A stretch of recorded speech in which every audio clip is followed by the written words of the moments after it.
This is part 2 of Chapter 3, Justice and Law. Now we turn to the subject of wrongful convictions. The idea of wrongful convictions represents the fundamental importance of having substantive justice in our justice system, of having fundamental fairness. And when a wrongful conviction occurs, then it is the ultimate example of substantive injustice. As the last several decades have gone by and reports of wrongful convictions have grown and been widely reported on, it has led to more people developing distrust in our justice system. The Innocence Project is probably the most recognized organization that represents and advocates for the wrongfully convicted. It is a national organization. It also sets up state-level agencies in the various states, and they also have clinics and law schools throughout the United States. And their job is to receive complaints from inmates and former inmates who feel like they have been wrongfully convicted, and to investigate those and determine the legitimacy of those, and then pursue justice for those whom they believe to have been wrongfully convicted in the court system. And when we speak of wrongful convictions, we talk about different types of wrongful convictions. Sometimes it is someone who is truly actually innocent, and that we know for a fact that they could not have committed the crime that they've been convicted of. Somebody can also be wrongfully convicted when they've been denied procedural justice, when there was fundamental error in their trial or in their appeal, such that we've lost confidence in the reliability of their conviction. We may not necessarily have to believe that they're actually innocent, but we've lost confidence in the reliability of their conviction such that we call it a wrongful conviction. In terms of wrongful convictions, there are a number of factors that can contribute to that. Sometimes one factor by itself is enough, and sometimes these factors work in conjunction with one another. This is a fairly exhaustive list, but not a completely exhaustive list. One, defense lawyers' incompetence, also called ineffective assistance of counsel. It's where a defense lawyer's performance, constitutionally speaking, falls below what's called an objective standard of reasonableness, and means that their conduct has created an error that likely caused a wrongful conviction, or at least created a doubt in the outcome of the proceeding. And so ineffective assistance can be for a number of reasons. It could be basically as much as failing to conduct an investigation on the part of the defendant. It could be failing to present evidence at trial. It could be failing to properly cross-examine witnesses or call alibi witnesses. A number of things can contribute to ineffective assistance of defense counsel. It could be the suppression of exculpatory evidence. Exculpatory evidence is evidence which tends to mitigate a defendant's guilt or that would lessen his punishment. It's an alibi witness is exculpatory evidence. So the alibi witness could say, hey, he could not have committed this crime because he was with me that evening. Forensic evidence is exculpatory evidence. Witnesses who would say that a defendant could not be guilty for this, that, or the other reason is exculpatory evidence. And when police or prosecutors or even judges suppress that evidence and don't allow it to come forth in an investigation or trial, then that can contribute to a wrongful conviction. Eyewitness identification that is either purposely false or simply mistaken can contribute to wrongful convictions. Invalid forensic science. We've seen that a lot in terms of DNA evidence, hair microscopy, the microscopic examination of hair evidence when hair is left at scenes. Everything from blood spatter evidence to bite mark evidence. All of these disciplines within forensic science are constantly being reviewed to make sure they are reliable. The idea of jailhouse informants. When someone becomes an informant against an accused and offers to testify against them, the truthfulness of that testimony can contribute to wrongful convictions. Government misconduct can take the form of agency-wide misconduct, individual law enforcement investigators or prosecutors, and simply bad lawyering can contribute to wrongful convictions as well, either by prosecutors or defense lawyers.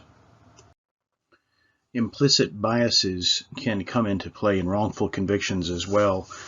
Confirmatory bias being one type of an implicit bias where investigators essentially develop tunnel vision and focus on a particular suspect and usually unconsciously, sometimes consciously, ignore evidence that might lead to an alternate suspect or even exculpatory evidence. And one of the fundamental problems with wrongful convictions is that in cases of true innocence where somebody has been wrongfully convicted and they are actually innocent, not only has the injustice been done that the wrong person has been convicted and punished for a crime, but the other injustice has been done that there is an actual perpetrator out there that was never held accountable for an offense and could be free to go on and commit additional offenses as well. And finally, this note that the growing body of information on wrongful convictions illustrates the importance of procedural safeguards to minimize error and promote procedural justice, and the fact that even though all of these safeguards can be in place, because there is the human element involved in our justice system, either consciously or unconsciously, sometimes police and prosecutors can subvert those systems, and despite all of these safeguards put in place, wrongful convictions can still take place. Now we turn to the topic of race, ethnicity, and justice in the criminal justice system.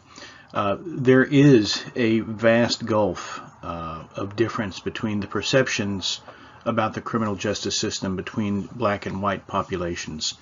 And we do know that race and the topic of race does permeate the criminal justice system.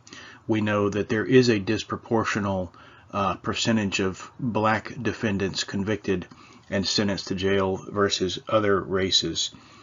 We know by experience that there has been racial profiling committed by police throughout the country. Certainly not all police, but documented instances of it. There is across the board less access to competent legal representation, to competent defense lawyers among some minorities. And certainly we've seen, looking backward historically, that there has been disparate sentencing between black and white defendants based on various crimes. Some other points that the textbook makes is the National Registry of Exonerations. Their data indicates that historically black people are 7 times more likely to have been wrongfully convicted of murder.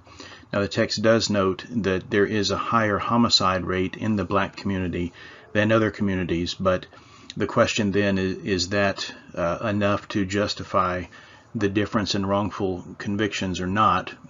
Certainly would submit that it's not enough to justify that, or to explain that. Justify is the wrong word there.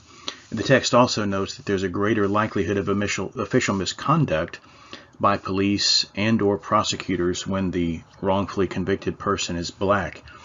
And so the significance of that is that the occurrence of police or prosecutor misconduct is more likely in those cases. And so again, we go back to, is that a question of correlation or causation?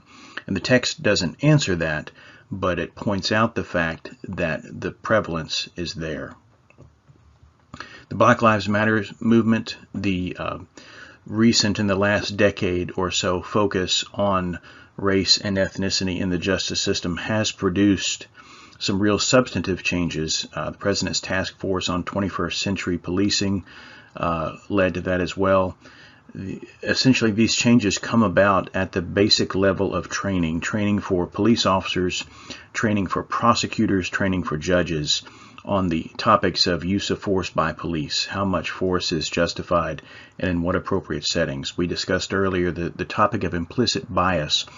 all the different types of biases that can occur under the umbrella of implicit bias, such as confirmation bias, cognitive bias. So awareness of those biases, that they exist, and setting up safeguards to protect against them, and continual training on the fundamental concepts of procedural justice. And then one of the researchers has broken down the idea of racism occurring in the justice system into these three types. Interesting to look at them. Type 1, the idea that prejudice and discrimination are simply based on some people's thoughts that there are some superior races and some inferior races. That's just fundamentally blatant racism. Type 2 is more inherent or systemic racism in terms of criminal laws, procedural laws, agency policies, and general practices in the justice system that can produce unjust results based on race, and looking backward to the war on drugs and the way that certain types of drugs were the possession of certain types of drugs were punished more harshly than others. Under the federal sentencing guidelines, historically, possession of crack cocaine was punished more severely than possession of powder cocaine.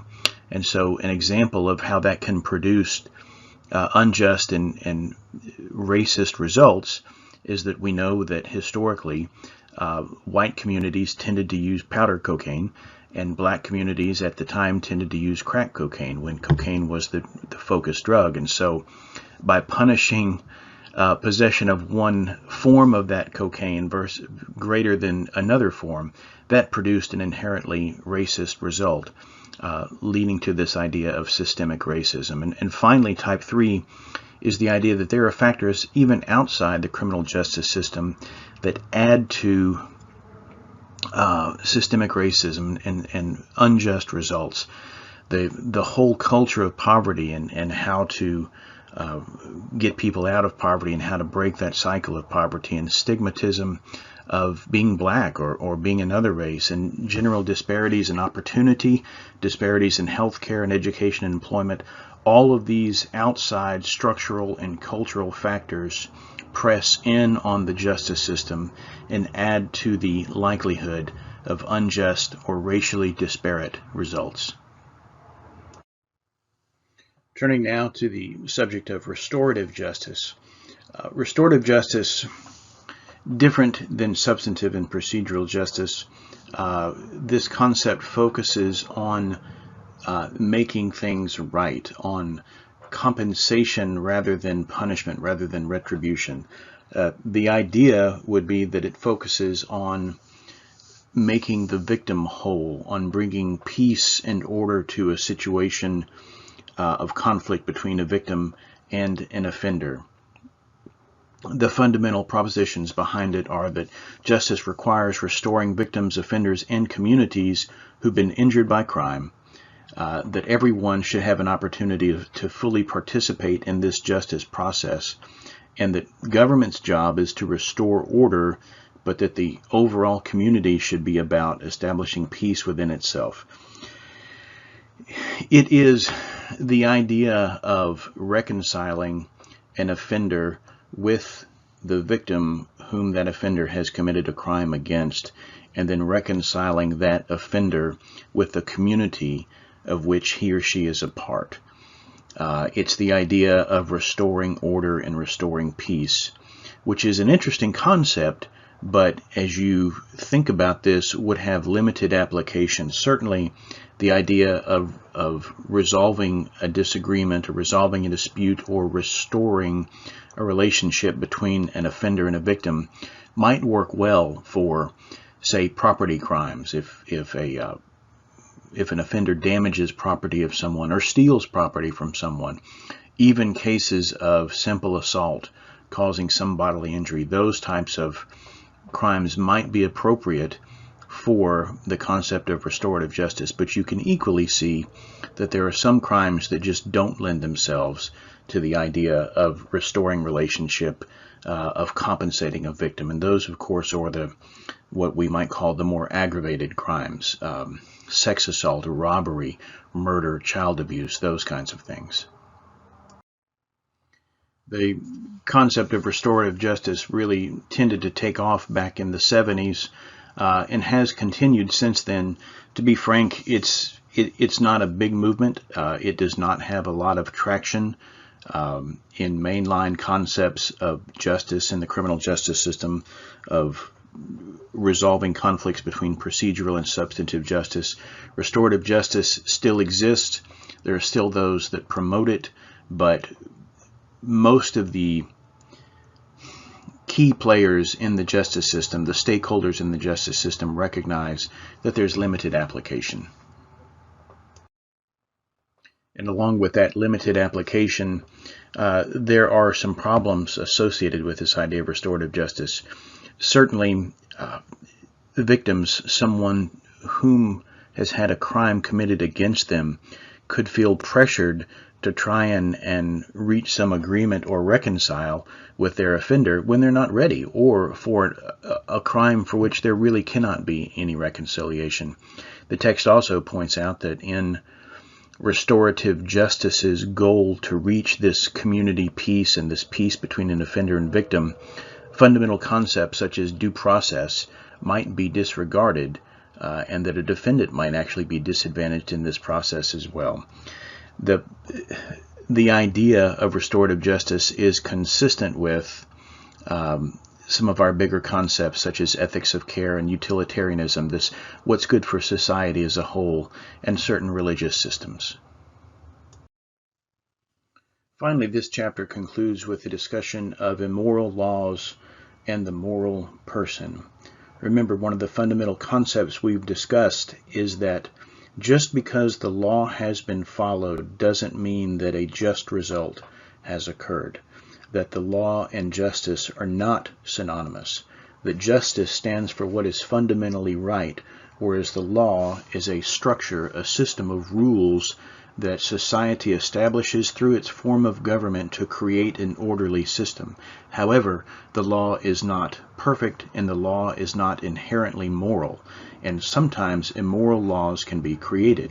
Immoral laws that deprive certain groups of people of liberty, or treat groups differently, treat black and white people differently, confer more rights and privileges on one group than another. And it's not just race. It could be economics. It could be various forms of demographics and opportunities. Unjust laws, the text says, has these common characteristics. They degrade humans. They discriminate against certain groups.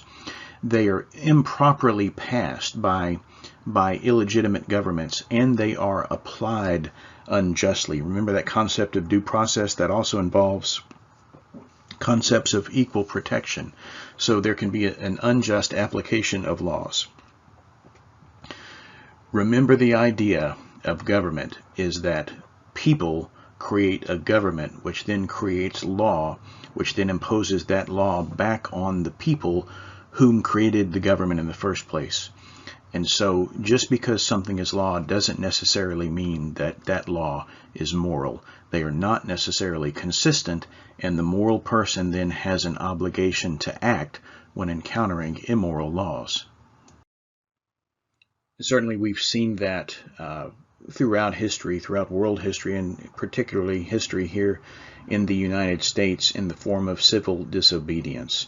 The voluntary disobedience of an established law based on a person's moral belief, and usually with the intent of changing that law. Now, civil disobedience has to, in itself, have some common characteristics, because if it doesn't have these characteristics, then it becomes arguably an illegitimate form of disobedience. Civil disobedience is public, nonviolent, and conscientious violation of the law. Again, the aim is to bring about a change in law or policy of government. Don't confuse civil disobedience with public disorder and rioting and general disobedience and general disregard for the law. That does not have those common characteristics and may not necessarily be being carried out for the purpose of effecting change in law or policy. Since this is a course in ethics and criminal justice system, it is important to note that when moral laws when moral people come into conflict with immoral law, there are other opportunities to change that immoral law than by civil disobedience, and that is from within. This course is going to talk about the roles and responsibilities of police and prosecutors and defense attorneys and judges and corrections professionals. All of those players have an opportunity as moral people employed within this justice system to correct immoral laws and ensure that moral laws are effectively created and enforced.